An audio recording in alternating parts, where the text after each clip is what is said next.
Hello everyone, and welcome to another installment of Draco Dormians.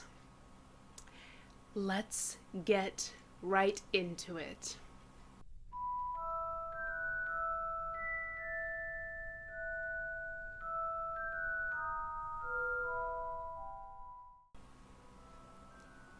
Chapter 9: Lucius and the Death Eaters. "Hello, Father," said Draco.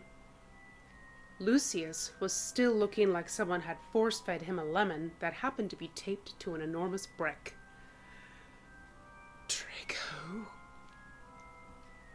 He really does look like you, Lucius, said Voldemort, giving Draco a cursory stare. Especially around the eyes. He lifted his wand. Pity I'll have to burn them out. My lord, said Lucius desperately, turning to Voldemort. Please believe me, I knew nothing of this. Strangely enough, I do believe you, Lucius, said Voldemort. You have always been deeply stupid, and it does not surprise me that you had no knowledge of your son's activities.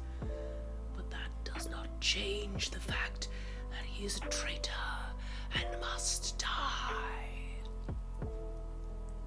If I may make a suggestion, Master, said Lucius. Father, Draco interjected. Lucius ignored him. Make it quickly, said the Dark Lord. Veritas curse, said Lucius delicately. It is possible, even likely, that Draco has some knowledge of the whereabouts of the real Harry Potter. If this is a polyjuice spell, Draco must be keeping him nearby. Voldemort smiled coldly. An excellent idea. He took his wand out again and pointed it at Draco. Father, said Draco again. Veritas, hissed the Dark Lord. And for the second time in his life, the hooks sank into Draco's chest and split it open, and he choked with pain and with the horror of being so exposed. It was even worse this time. Maybe because this time he was resisting. It was no use, though. Whatever he meant to say when he opened his mouth, he knew the truth would come out instead. Voldemort started simple. What is your name, boy? Draco Thomas Malfoy. After me, Lucius, said Voldemort. I had almost forgotten. How quaint. Lucius simpered. Where is Harry Potter? Draco bit his lip hard, but it was no use. I don't know, he heard himself say. That was a relief at any rate. The cord that had bound him to Harry had snapped with the spell's dissolution. He no longer had any idea where Harry might be. Why did you take on his appearance and pretend to be him? My father was going to kill Hermione, said Draco. I couldn't let that happen. Lucius looked surprised. Was she really your girlfriend? No, said Draco. She wasn't. She's Harry's best friend. And you felt the need to risk your own life for the life of someone else's best friend? Asked the Dark Lord. Why? I love her, said Draco, and felt himself go scarlet. He would have thought he would have been beyond humiliation, but apparently not. My, how embarrassing, said Voldemort. but he looked faintly amused. Why don't you tell us, young Malfoy, how you came to be in this house with Harry Potter's best friend, whom you love, and Harry himself, presumably disguised as you? No, said Draco, fighting to get up on his hands and knees. There was something wet on his face. When he reached up to rub it off, his hand came away red. Blood. He had bitten through his lip. He couldn't get up. The pain in his chest was too intense. The feeling of being split open too strong. He fell back to the ground. "Father," he heard himself say, and winced at how childish he sounded. "Father, please." Lucius stirred uneasily. "Perhaps you should hit him with the spell again, Master," he said. "Indeed," said Voldemort, and did.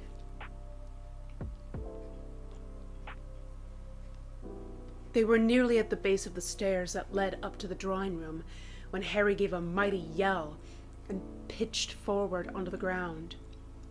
Hermione whirled around in surprise. "Harry!" she called. "Are you all right?" His response was muffled. He seemed to be bent over as if in pain.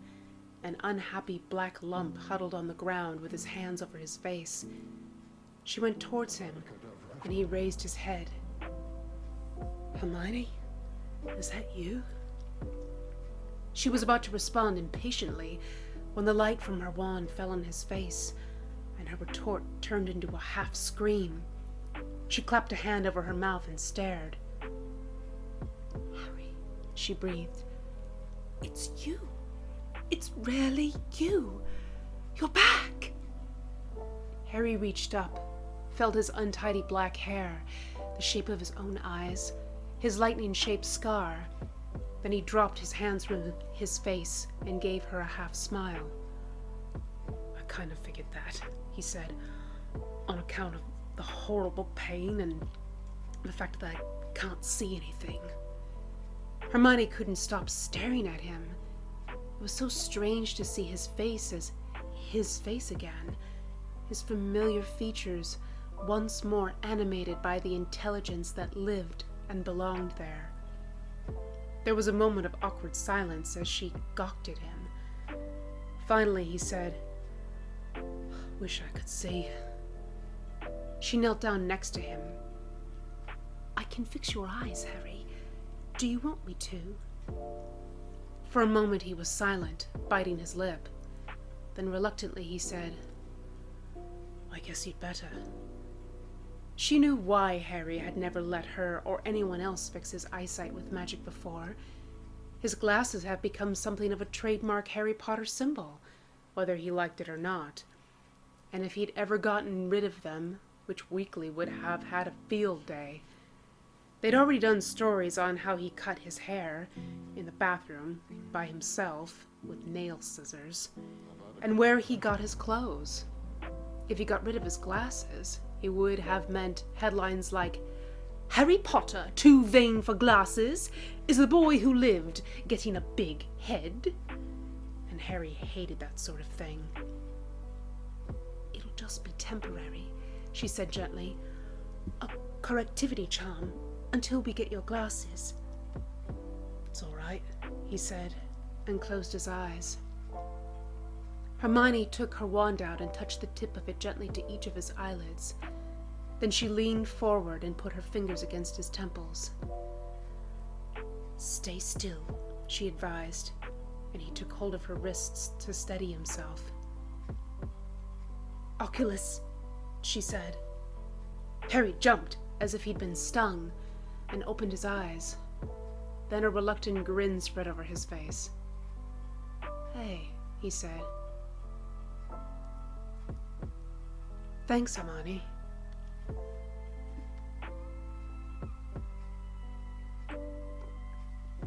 It was only about 15 minutes, but to Draco it seemed like several hours before Voldemort was finished with him. He'd managed to detach himself and heard his own voice speaking as if from a long distance away, telling his father and the Dark Lord everything. From the first moment he had taken on Harry's appearance, to his belief that Harry was now in the dungeons, rescuing Sirius. Eventually, when he had no more to tell, the Dark Lord took the Veritas curse off him.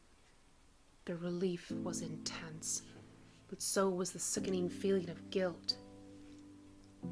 "So," he heard his father saying, "perhaps we should seek a Potter boy in the chambers under the house, Master." "No need," said Voldemort, looking pleased. "We must only wait. Harry Potter will come to us. He will come for your son." Lucius Malfoy looked doubtful. "But my lord, they are not even friends. Draco said as much." Voldemort shook his head. "I know Harry Potter," he said. "He will come for your son, Lucius. I guarantee it."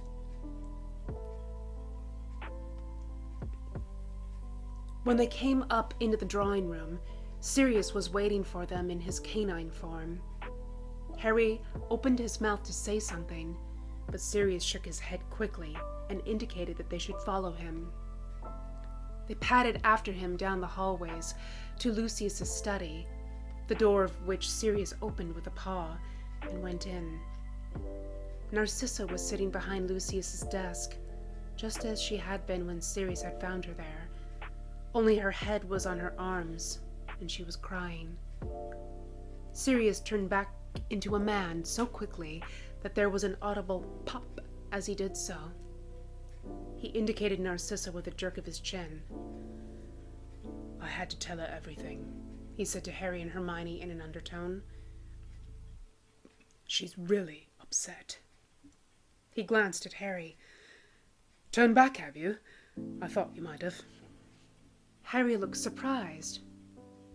"Why do you think that?" Sirius toed the ground, looking deeply unhappy. "Voldemort's already come," he said. "Well, I mean, he would have known right away that Draco wasn't you, wouldn't he? He probably took the spell off." He looked at them and saw that Hermione looked shocked and worried. Harry, however, showed no surprise, only resignation. "I thought that might have happened," he said quietly. "My scar's been hurting now for about an hour." Hermione was furious. "Why didn't you tell me?" she demanded. Harry shot her an irritable look, and she recalled that not too long ago she and Harry had been kissing in the dungeons, after which she had told him off with great vehemence. It probably hadn't seemed to him like the right time to mention that his scar hurt. "Oh," she said, going red. "Sorry." Harry turned back to Sirius. "Do you think Draco's all right?" He shot an anxious glance at Narcissa and dropped his voice. "Do you think he's alive?" Sirius shrugged. "Dunno. The Dark Lord might have killed him in a fit of rage. Again, Draco is the son of his closest and most powerful Death Eater. If Draco can convince them that he was acting under the influence of the Polyjuice spell, if he gives the Dark Lord information about you..." "He wouldn't do that," interjected Hermione sharply. "Maybe not," said Sirius cautiously, but neither he nor Harry would look at her. "Is Narcissa going to be all right?" Harry asked finally, breaking the silence. "I hope so," said Sirius guardedly. "Lucius has had her under all sorts of spells and charms for so long. Coercion charms, the Imperious Curse sometimes. She's forbidden to have a wand, forbidden to lie to him, forbidden by pain of death even to speak Lucius's full name, in case she uses it in a spell." Hermione shook her head. "Wouldn't it just have been easier for Lucius to marry someone who actually liked him?" she wondered aloud. Men like Lucius don't do things because they are easy, said Sirius bitterly. They do them because they want to show how powerful they are. Lucius wanted to marry the most beautiful girl in school, and he did. He should be in Azkaban, said Hermione angrily. And we should be rescuing Draco, said Harry. Hermione shuddered. I'm going to have to go face him, said Harry, looking grim. And do what, Harry? I'll trade, said Harry. I'll trade myself for Draco. Oh, yeah, said Hermione angrily, because Voldemort is so known for keeping his word. I think what Hermione means, said Sirius, is that he'll just kill you anyway. In fact, I'm sure he's expecting you to do just what you suggested. Well, we can't leave him to Lucius and Voldemort, protested Harry. And the Death Eaters. The Death Eaters are not with them, said a faint voice. It was Narcissa, now sitting up and wiping at her eyes. They're in the downstairs ballroom, trying to get the Lycertus curse prepared. Sirius went over and sat down next to Narcissa, putting a hand on her shoulder. It's all right, he said. He'll be fine.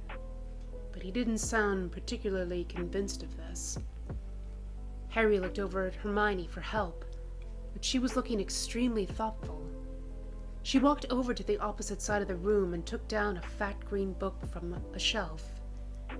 Epistolical Elaborations of Sorcery. Sirius turned around and looked at her. Hermione, what are you doing?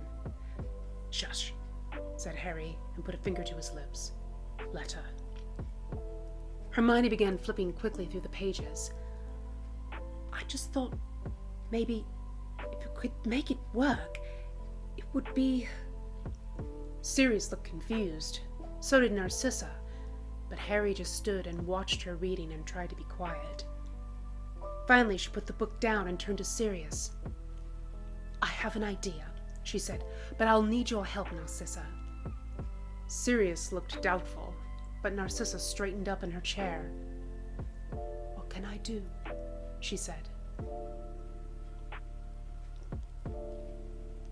Voldemort ordered Lucius to watch his son, then crossed the room and stood by the window, looking out. This effectively left Draco and his father alone together. If Draco had expected Lucius to be apologetic about the horror that was being inflicted on his son, he was disappointed. He merely looked Draco up and down coldly and said, You have saddened me, boy. Despite himself, Draco was almost impressed with his father's total lack of remorse. It was breathtaking. Maybe you should ground me, he suggested.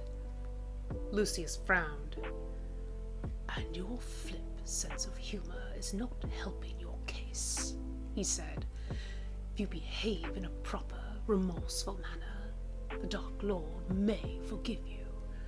He had high hopes for you at one point, Draco. He can be merciful. And if you were truly acting under the influence of this polyjuice spell... Draco shook his head.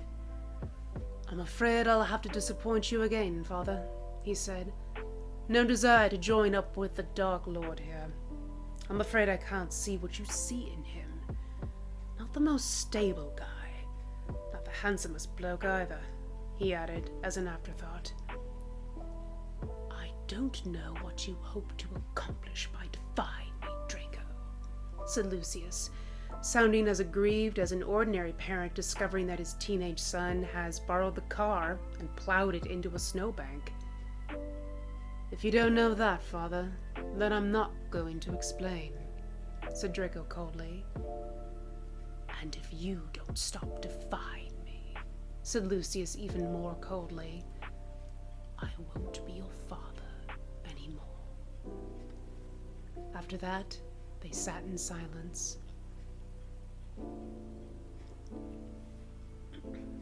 Harry, Hermione, and Sirius sat nervously in the study, not looking at each other. Narcissa had been gone 5 minutes. When the door finally opened and Narcissa came back into the room, carrying a large bundled object, she put it down on the desk and stepped back as Harry, Hermione, and Sirius crowded around. "I told them I was taking it to Lucius," she said, sounding almost pleased.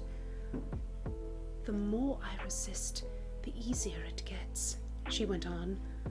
"I feel I could almost say his name now." Harry, Hermione, and Sirius stepped back quickly. "But I won't," she added. Hermione scooted back to the desk and unwrapped the bundle, then sucked in her breath. A huge metal arm lay outstretched in front of her, grim, ugly, and horrible. Each of its 7 metal fingers ended in vicious blades, and there were grotesque, dark magic carvings all up and down its metal body. Despite being hollow all through the inside, it looked extremely solid and heavy. Harry was staring at it, revolted. "Is that the Lycertus arm?" "It's horrible, isn't it?" said Hermione, nodding. "And we only have a couple of minutes with this thing before Narcissa has to take it to you-know-who. Let me work on it." While Hermione worked, Sirius drew Narcissa into the corner of the room. "You've done very well," he told her. "We know it's hard for you." "I'm doing this for Draco," she said a little sharply.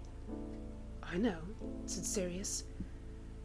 "When this is all over," said Narcissa, "you know I'll have to stay here, don't you? I don't dare leave. Not while Draco's father has that pendant." "But won't Lucius already think—" Narcissa shook her head. "He'll never think I've acted against him. Not by my own will. Not after 17 years. But if I left with you—" Sirius looked unhappy. "I understand." Narcissa smiled. It was the first time he had seen her smile in 18 years. It reminded him of his childhood. "It'll be all right, Sirius," she said. "Yeah," he said. "Maybe." If he hadn't hurt so much all over his body, Draco might have fallen asleep where he lay, on the ground in the fencing room. He was exhausted. He hardly even heard the door open as Narcissa came into the room. She went up to Lucius. "They wanted me to bring you this," she said, and unceremoniously handed him the Lycertus arm. Lucius looked astonished. "What? Why?" "Harry Potter is in the house," said Narcissa with perfect truth. "He is coming up here now." This woke Draco up. He bolted upright and stared at his mother, who didn't look back at him. Something odd was going on. He was fairly sure of that. It didn't seem likely to him that the Death Eaters would have asked Narcissa to bring such a powerful and important magical object up to Lucius without them. Not unless they had a reason she wasn't stating. Lucius was suspicious as well, but didn't want to say anything in front of Voldemort. He had already shown once today that he couldn't control his own family, and likely wasn't too keen on making that point again. Instead, he lifted his arm to his face and spoke into the dark mark. "Wormtail, McNair, come. Bring them all." Instantly, all over the room, Death Eaters began to apparate. Wormtail, McNair, Rosier, Parkinson, and many others. People Draco had known since he was a child, had visited, whose children he had played with. None of them looked at him, sitting bloody and wretched-looking on the floor. Voldemort turned from the window. "Harry Potter is here," he said, flexing his long fingers. "He is outside this room." His voice lashed the Death Eaters like a whip. They stood to attention, staring around them. Draco saw Narcissa back out of the group quietly and leave the room through the back entrance. There were footsteps in the hallways, clearly audible. The double doors opened. First one, then the other. Draco was gripping his hands together tightly, although he didn't realize it. There was total silence. Sirius came in the form of a dog. Hermione followed, looking very pale and unhappy. And after Hermione came Harry. A sort of sigh rippled through the Death Eaters, like wind in branches. Harry was even paler than Hermione, a sort of ashtray white color, but he looked resolute. He wasn't wearing his glasses, which had the effect of making him look younger than he was. There was dried blood on his hands still, and on his robes. Some of his own, and some of Draco's. "I'm here," he said.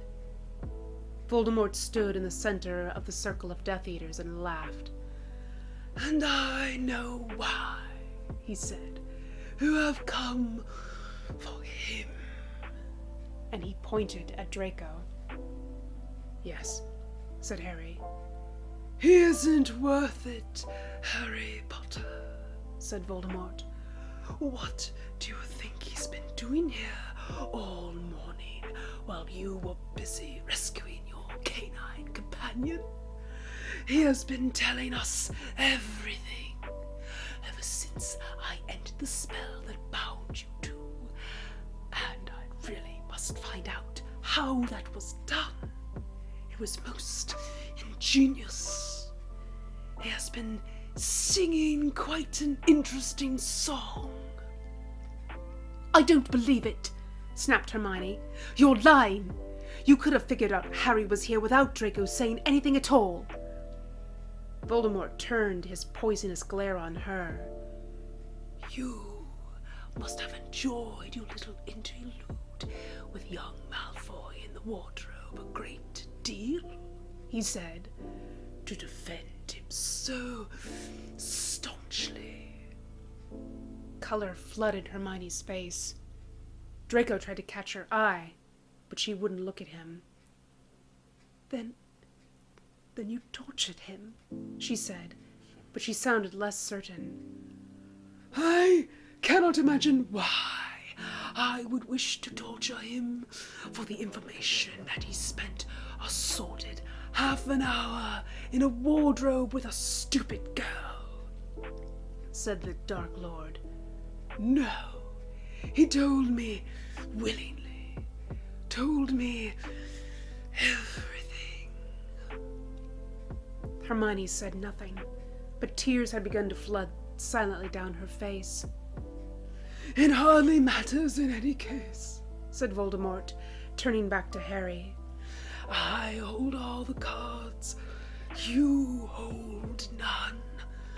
I would hardly believe you could be so irredeemably stupid as to come here thinking you could fight me."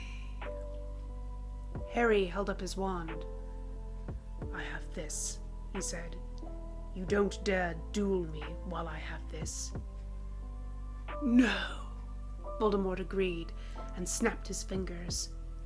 Ropes sprang out of the air and wrapped themselves tightly around Harry, binding his wand arm to his body. Voldemort walked up to him, plucked the wand out of his hand, and threw it on the floor.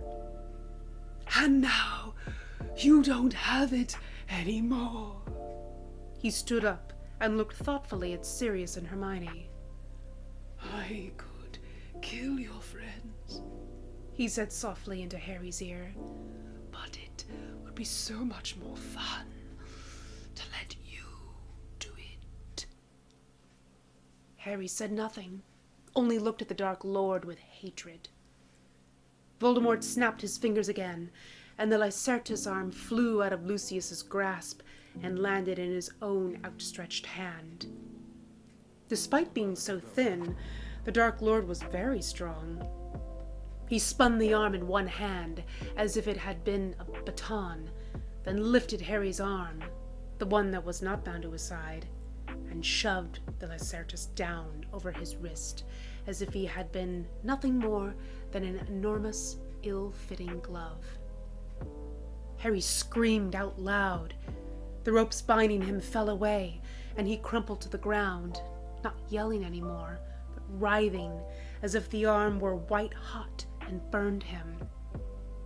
Draco could see the metal rippling and twisting as if it were melting, fitting itself to Harry's own flesh, spreading white metal tendrils all up and down his arm like vicious bracelets. Draco clapped his own hand to his arm in sympathetic pain. Finally, Harry sat up, and even the Death Eaters gasped. Harry's arm had become a thing of metal and blades and ugly death. The silver of the Lacertus arm had spread far enough over his body to grip the left side of his chest. There was a sort of halo of black light around him, a reverse halo, glimmering and dark. His skin glowed white under its negative light, his eyes glittering like emeralds. He looked inhuman. Draco heard Hermione choke on a dry sort of sob. "Harry," said the Dark Lord in a purring sort of voice. "What are you?" "I am nothing," said Harry in an odd, distant voice. "I am yours." The Dark Lord grinned and turned to Lucius. "I am not sure we even need the Imperious Curse here," he said, "but better safe than sorry." He raised his wand, pointed it at Harry. "Imperio!" Harry bent his head as the jet of green light struck him. When he raised it again, his eyes looked even more unfocused. "Now," said Voldemort. "Now, Harry, turn the arm on her." He pointed at Hermione. "Your little girlfriend. Go ahead. Do it." Harry turned. He raised the arm, whose metal blade fingers were closed into a fist, and pointed it at Hermione, who stared at him with wide-open eyes. Then he said, "And you said I was stupid." He whirled around again, and this time the Lacertus was pointing straight at Voldemort, and the little knot of Death Eaters gathered around him. Harry started to walk towards them, slowly, as if it took great effort. They all gaped at him. "You know the Imperious Curse doesn't work," said Harry, "and you should know better. Bent with a deadly weapon." "It is hardly deadly to me," said Voldemort sharply. "You idiotic boy!" "Maybe," said Harry. "Maybe not." And he opened his hand. The silver blades whirled apart, and from his metal palm erupted a jet of bluish light. Its force was so great that Harry staggered backwards. Draco threw himself to the ground as a tongue of blue fire whipped over his head, striking the far wall and knocking over a display case of antique swords, which rained down with a clatter. Harry fell on his knees, but he was still directing the light towards Lucius and the Death Eaters. Draco saw the light strike first one, then the rest of the Death Eaters, and heard them scream as it whipped around them like Voldemort's ropes have whipped around Harry. One by one, they were jerked off their feet, Lucius included. They howled and vanished. Voldemort was the last to go. He seemed to be hanging on just from the sheer force of his hatred of Harry. But Harry raised his arm and pointed it again at the Dark Lord, and he too was whirled away, the blue light vanishing with him. Harry crumpled to the ground, as if he'd been shot. Draco struggled to his feet and started to run over to Harry. Hermione got there before he did, though, and flung herself down next to him. He looked like he was out cold. She grabbed hold of the ugly metal arm and began running her wand frantically over it. Draco reached over to help steady Harry's arm, but Hermione, looking white and desperate, snapped, "Don't touch him!" Draco jerked his hand back. There was a flash of white light from the tip of Hermione's wand, and the metal Lycertus arm vanished. Harry began to stir. Hermione's shoulders sagged in relief. "I'm sorry," she said quietly, not looking at Draco. "It's just the arm was draining his strength. It would have killed him in a minute. I had to get it off him." "That wasn't the Lycertus curse," said Draco flatly. "Why wouldn't she look at him?" "No," said Hermione, still looking down at Harry. "No, we changed it. But the arm is still a very dangerous transfigured object, and using it could easily have killed him." A large tear ran down her nose and plunked onto Harry's face. Harry opened his eyes. "Quit that," he said hoarsely. Hermione grinned at him. Harry grinned back. "You were amazing, Harry," she said. "You really were." Sirius, who had come loping up, sat down by Harry and grabbed his hand. "That was fantastic," he said. "Really fantastic, Harry. Congratulations." Harry sat up slowly. He was still very pale, but color was beginning to come back to his face. "We still have to get out of here, though, don't we?" he said matter-of-factly. "Hermione, you said the spell wasn't permanent." She shook her head. "It was just a very strong whirlwind charm in place of the killing spell the Lycertus usually uses," she said. "It won't kill them at all, but it'll keep them away for a good long time, and eventually it'll dump them down somewhere random. I hope it dumps Voldemort into a piranha tank at the zoo," she added angrily. Draco thought he should say something, but wasn't sure.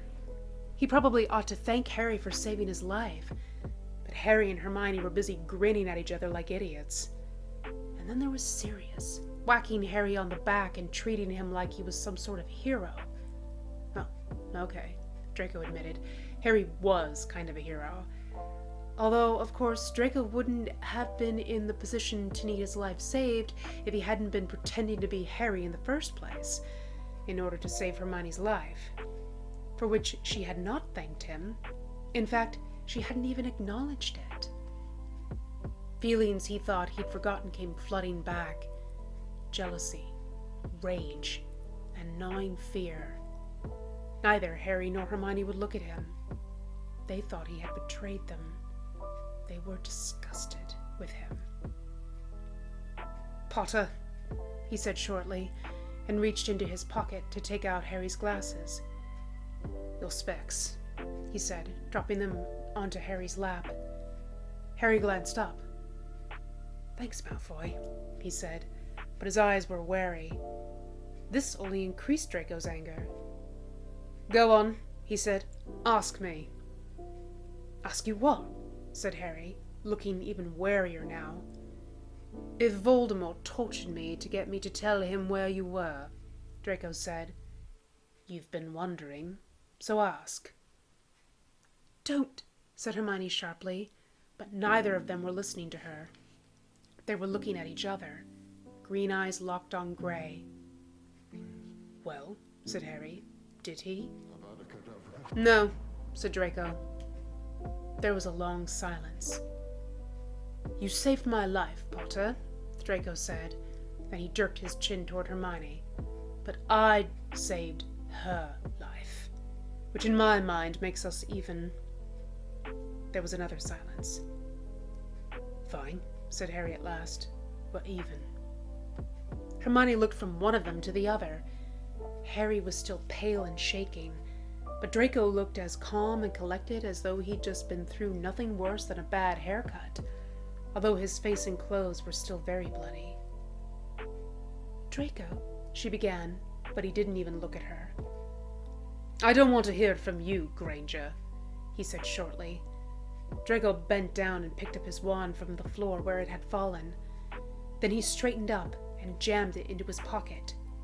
He was still wearing Harry's clothes, frayed robes and all. He didn't look at Hermione as he did all this, didn't see her face wretched with misery. "See you at school, then," he said, and walked away. Hermione seized Harry's arm. "Harry, he can't go!" Harry just looked tired. "Let him go if he wants to, Hermione." She shook her head violently. "We'll never get off the grounds without him. There are 17 hexes on the front door alone, and only he knows how to take them off." Harry turned to Sirius. "Get him," he said. Sirius dropped down into canine form and leaped after Draco. He lunged onto his back and brought him crashing to the floor. Draco rolled over, yelling, and Sirius sat on his chest. Harry got to his feet and, followed by Hermione, approached them slowly. "Call off your dog, would you, Potter?" said Draco, eyeing Sirius with immense dislike. "I hate dogs." "You want to be a bit nicer to someone who's just helped save your life," said Harry. "I thought we were even," replied Draco. "I didn't mean me," said Harry. "I meant Sirius." "Oh, shut up, both of you," Hermione interrupted in great agitation. "We need to go. Draco, you have to come with us. We'll never get off the grounds without you." "And this is my problem because—" Draco's drawl was back, the drawl Hermione hated. Sirius suddenly resumed his human form, stood up, and yanked Draco sharply to his feet. "I'll tell you why it's your problem, my boy," he said, and snapped his fingers. Narrow ropes appeared out of the air, as they had for Voldemort earlier, and whipped themselves around Draco's left arm, binding it tightly to Sirius's right one. Before Draco could react, Sirius had reached out, plucked his wand out of his robes, and pocketed it. "Because I'm making it your problem." Draco looked so angry that his eyes were nearly black with fury. Then he grinned at Harry and Hermione. It was a mean, mirthless sort of grin. "If that's the way you want to play it," he said, "fine." "Why won't you just come with us because you want to?" demanded Hermione, her voice cracking. "We haven't done anything but try to help you." "My father says he isn't my father anymore," said Draco. "The Dark Lord wants me dead, and when I get back to school, I'll probably be expelled. If the point of all of this was to show me how miserable it is being you, Potter, then it worked." Harry's eyes flashed with anger. "In the first place, none of this was about you, Malfoy." Draco looked like he had been hoping Harry would say that. "Of course not," he sneered, "because everything's about you, isn't it, Potter? None of our lives would have been in danger if it wasn't for you." "Harry can't help being who he is," said Hermione in a trembling voice. "Maybe not," said Draco, "but he could help dragging his friends into his messes over and over again. What are you going to do, Potter, when you slip up and one of them dies? It's just a matter of time. The only question is whether it'll be Weasley, or the dog man here, or even Granger." "Shut up, Malfoy!" said Harry in a deadly voice, and Draco laughed. "He's just trying to make us angry enough so we'll let him go off without us," said Hermione. "Well, it won't work," said Harry in the same deadly voice, and he walked away. Halfway to the doors, he stopped, bent down, and picked up one of the swords that had fallen out of the smashed display case. He slid it through his belt and turned and looked at the other three. "Going," he said. "Now."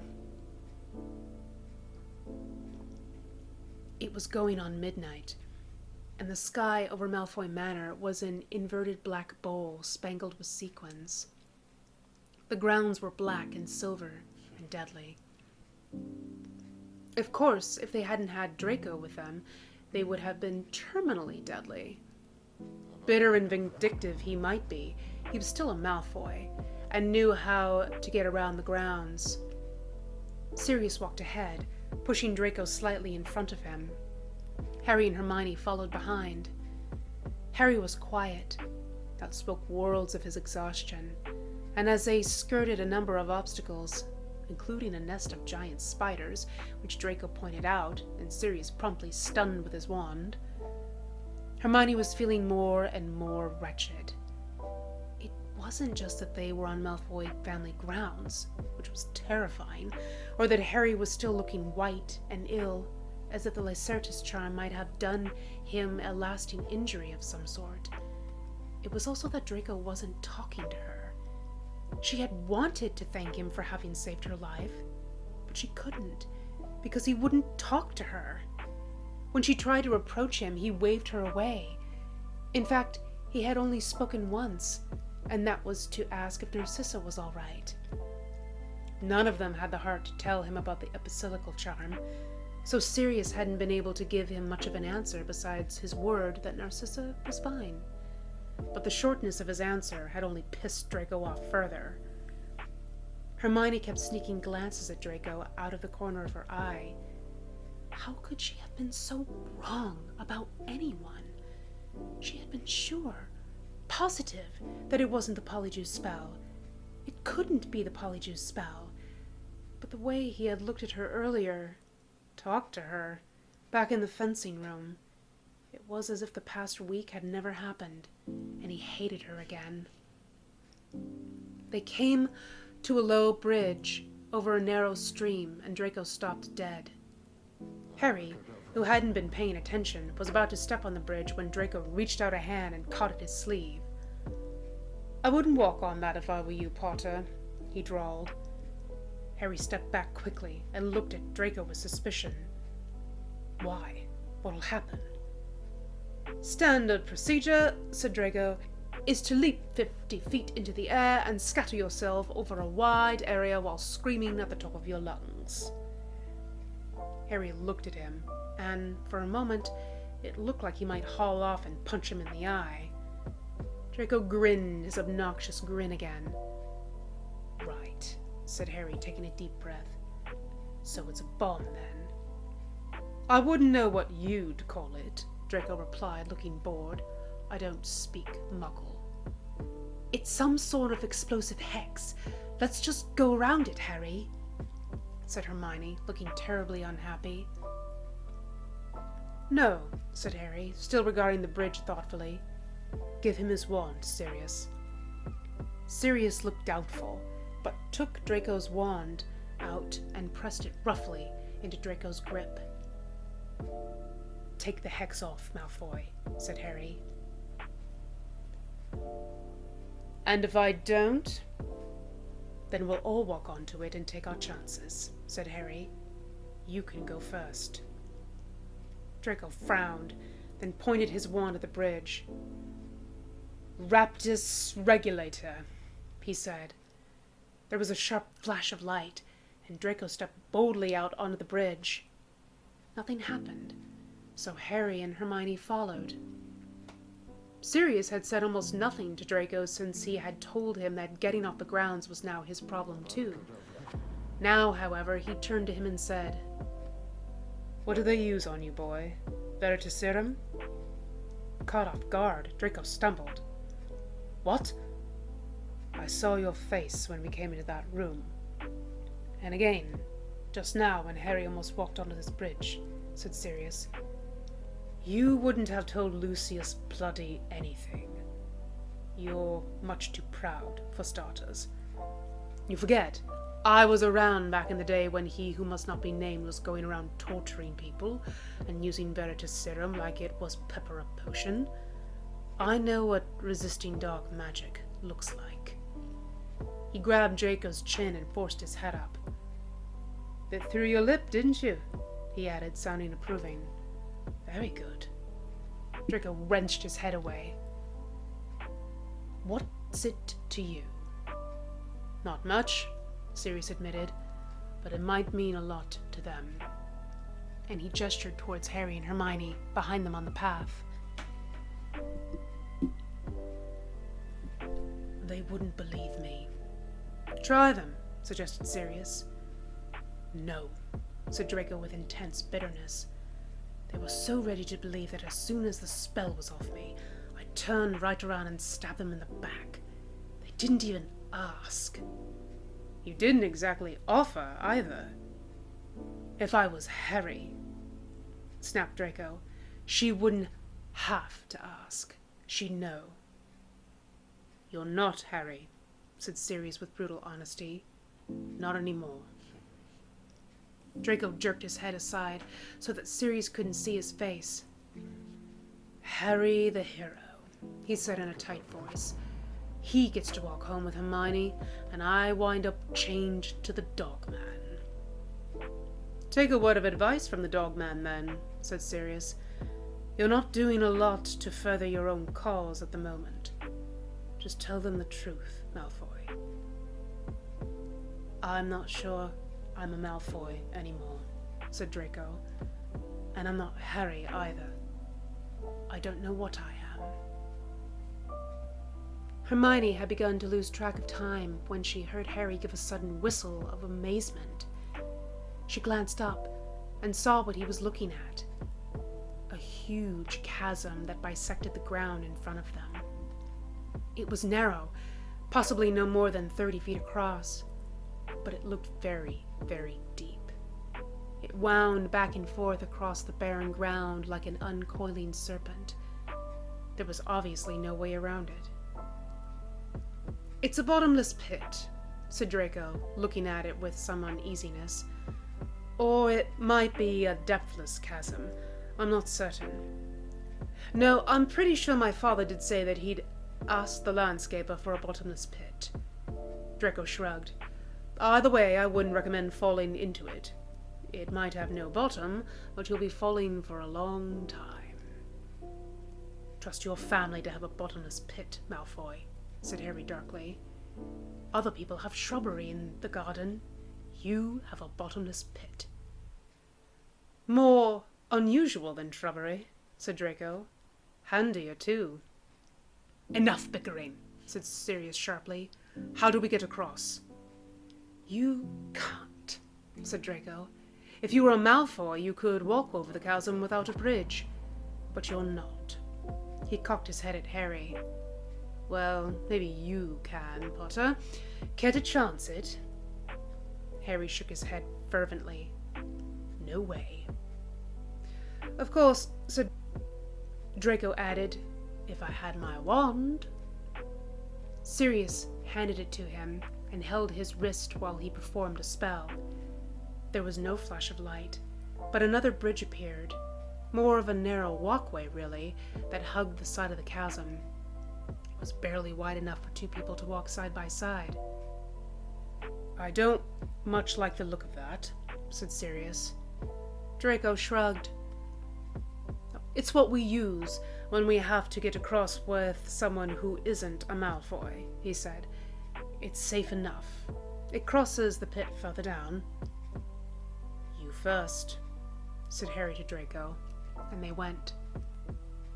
They were about halfway across, walking 2 by 2 along the narrow path, when they heard it.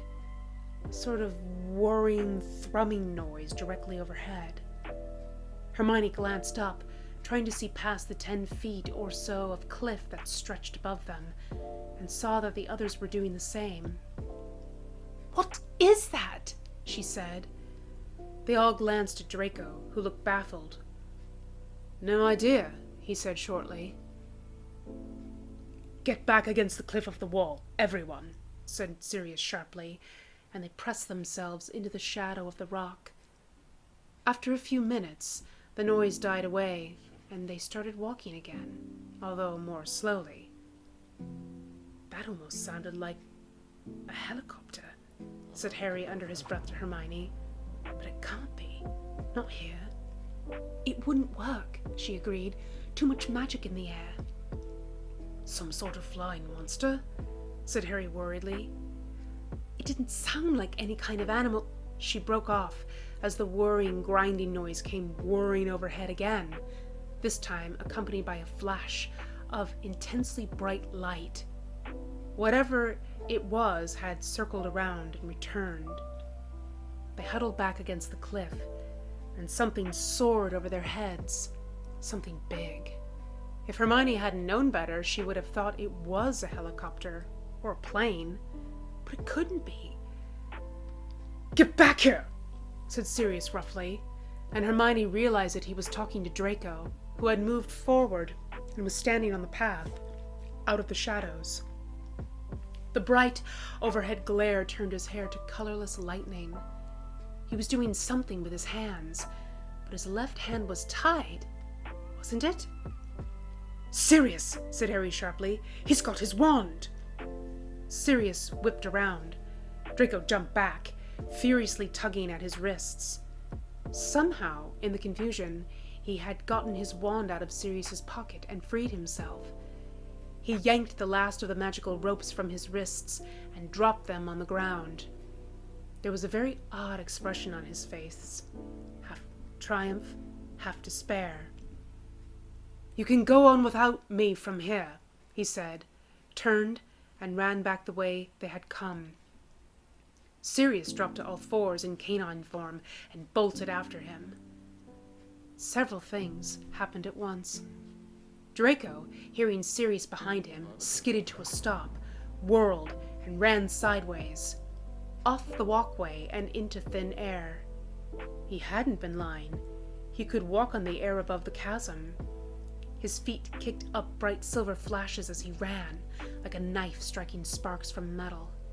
Sirius, obviously startled, gave a yelp of shock and began skidding to a halt. Harry, seeing Sirius's distress, started to run forward, tripped over Draco's discarded bindings. He pitched forward, silently, rolled, and slid off the edge of the walkway, out of view. Hermione's heart stopped. "Harry!" she shrieked, running to the side of the walkway and casting about wildly. "Harry!" "I'm here," said a faint voice directly below her, "but I think my arm is broken." Hermione fell to her knees, crawling to the very edge of the path, and looked over. At first, she saw only darkness, which resolved itself slowly into a pattern of shadow and lesser shadow. She made out Harry's white face, turned up to hers. He was gripping an outflung rock with one arm, while his other arm hung at a strange angle at his side, his legs dangling over the chasm, deep and black and endless. "Harry," she breathed, and flung herself onto her stomach. Inching forward until she could reach the hand that was gripping the rock, she seized him by the wrist and hung on tightly. "You're all right," she said frantically. "Just hang on, Harry." She turned her head, looking desperately for Sirius, saw him about 30 feet away, watching Draco running through the air to the opposite side of the chasm. "Sirius!" she screamed. "Sirius, come quickly!" There was a loud cracking noise, and a piece of the rock Harry was gripping crumbled away. He skidded downward about 2 feet, pulling Hermione with him. She threw the arm that wasn't holding Harry around a rock and braced her knees. The gravel tore at her skin, but she stopped sliding forward. Looking down at Harry again, she saw that there was nothing but her own strength keeping him from falling now, and she was gripping his wrist so tightly that she could see her nails digging into his flesh. "Hold on," she said, her voice cracking alarmingly. "Just hold on, Harry. Sirius is coming." "I can't," said Harry's voice below her. She looked back at Harry. He was very pale, the dirt and gashes standing out clearly on his white face, but he seemed strangely calm. "I can't," he said again, and she saw that he was right. His hand was slipping out of hers. Hermione lunged forward and was half hanging off the path now. She caught at his sleeve, seizing it in a tight death grip. she said. "Harry, please." But she knew it was useless.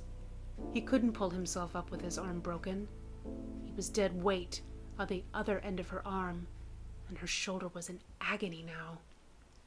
She was aware of the whirring, grinding noise overhead again, but she didn't dare look up. "Hermione," said Harry. He was smiling. How could he be smiling at a time like this? "I do love you, you know," he said. Or at least that was what it sounded like, he said. The whirring noise was loud in her ears and she couldn't be sure. "What?" gasped Hermione, numb with shock. "What did you say?" Harry opened his mouth to reply. Then there was a sound of ripping cloth, and his sleeve came off in her hand, as it had to, as she had known it would. She saw his eyes widen in horror, and then he was falling away from her, spiraling down into the impenetrable darkness below.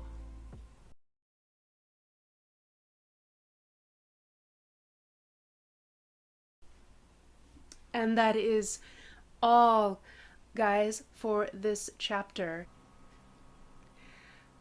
Note for the chapter, when Lucius, the part where Lucius was still looking like someone had force-fed him a lemon that happened to be taped to an enormous brick, that's from Hitchhiker's Guide to the Galaxy.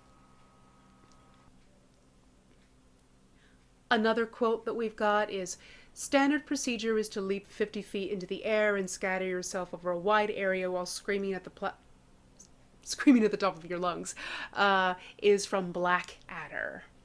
So once again, if you are enjoying this content, please be sure to like, subscribe to the channel, share, leave a comment, all of those wonderful things.